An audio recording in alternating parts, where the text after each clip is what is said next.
The 10 movies that define Jason Statham's career. The movies that define Jason Statham's career range from the early crime dramas, where he served in a supporting role, to the annual action movies that have made him a star. Statham got his break in 1998 thanks to British filmmaker Guy Ritchie, following a career as a model and an athletic stint as a high diver.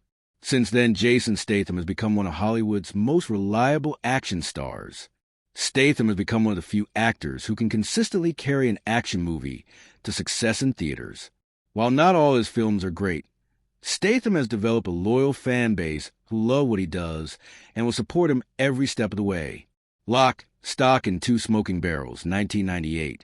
The movie that started Jason Statham's career was the 1998 Guy Ritchie dark comedy crime film Lock, Stock, and Two Smoking Barrels. Statham was one of several hot breakout British actors in the movie, including Vinnie Jones, Nick Moran, and Jason Fleming. Jason Statham's first scene in Lock, Stock, and Two Smoking Barrels proved that the actor was a star on the rise. Statham is Bacon, a black market criminal who appears in the first scene of the film. He is charming, witty, and likable, trying to sell jewelry to a group of people. At the same time, he also sells himself to viewers. This was only the start for Jason Statham, who went on to appear in several other Guy Ritchie movies before finally striking out and becoming a star in his own right. Snatch, 2000.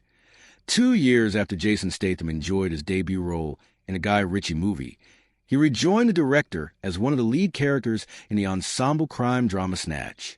While their first outing together was arguably their best, it was Snatch that helped make Statham a breakout star worthy of leading his own movies. The film featured a large cast, with 2 stories told in parallel. One story follows a diamond heist, while the second involves a man trying to get a fighter to throw a fight. Statham was part of the second story, along with Brad Pitt, in one of his actor's most eclectic performances. Statham is the boxing promoter who owes money to a crime boss and is trying to get Pitt's fighter to throw his next match. With Pitt and Benicio del Toro also in the cast, Statham proved here that he could thrive, even against Hollywood royalty. Ghosts of Mars, 2001. There's not much memorable about the sci-fi horror action movie Ghosts of Mars. It was a disappointing later career film by John Carpenter and was a remake of Assault on Precinct 13, but in space. However, it also had one thing that made it memorable. This was Jason Statham's first pure action movie role.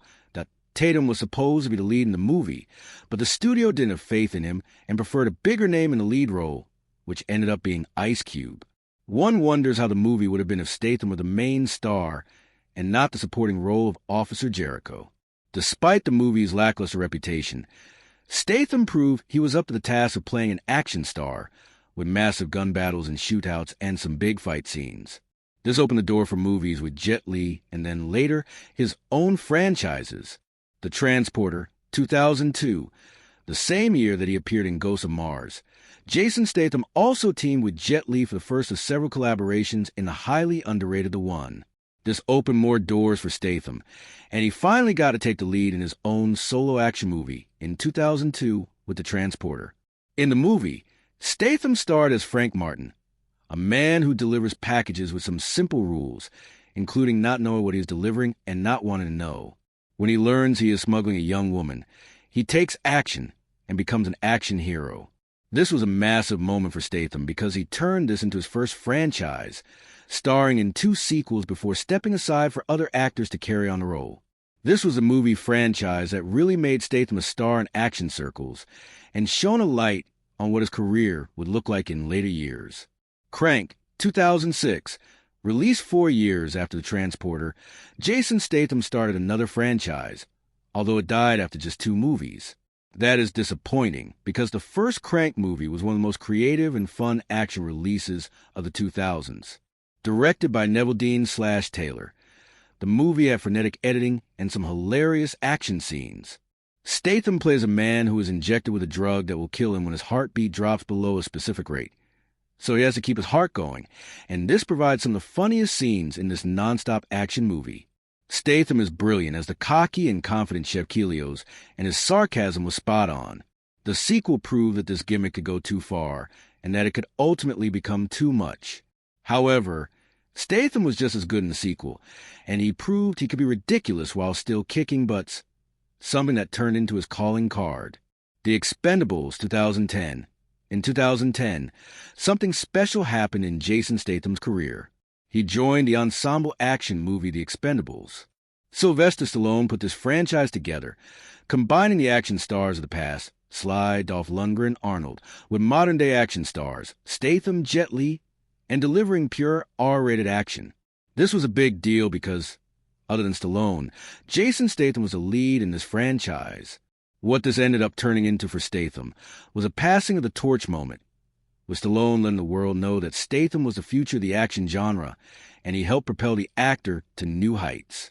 Jason Statham is one of only 4 actors to appear in all 4 Expendables movies, and he was the heart and soul of the franchise, especially once Stallone began to step back from the spotlight. Furious 7, 2015. While he made his debut in a cameo role in Fast and Furious 6, Jason Statham officially joined the franchise with Furious 7, where he was a new villain, tried to kill Dom and his extended family after they had hospitalized his brother Owen Luke Evans in the previous movie. However, this would morph into something bigger. While it seemed that Deckard Shaw would be the villain the team needed to defeat in this film, he ended up becoming a significant part of the franchise after that. His charisma and likability, along with his fantastic work as a fighter and driver, allowed him to fit into the extended family once his role as a villain ended. He was so good in Furious 7 that the franchise even retconned him killing Han, and showed that Han survived to eliminate the one reason fans had to hate the character. Statham was just as important an addition as Dwayne Johnson. Spy, 2015, Jason Statham had proven that he was a bankable action star, and he even showed he could do drama when needed. However, in 2015, he did something incredible and showed that he could be incredibly funny as well. His sarcasm was always top-notch, but in Spy, he carried himself comfortably opposite Melissa McCarthy. Jason Statham stars as CIA agent Rick Ford in Spy. Ford is a super spy who quits when the agency allows McCarthy's unproven agent to look for her partner's killer. However, he shows up and helps her, while insisting that she's going to fail. He is hilarious as McCarthy's inexperienced spy keeps proving him wrong. Possibly the funniest part of the movie was the last scene with Statham and McCarthy, where he delivers a perfect closing line that proves he should be doing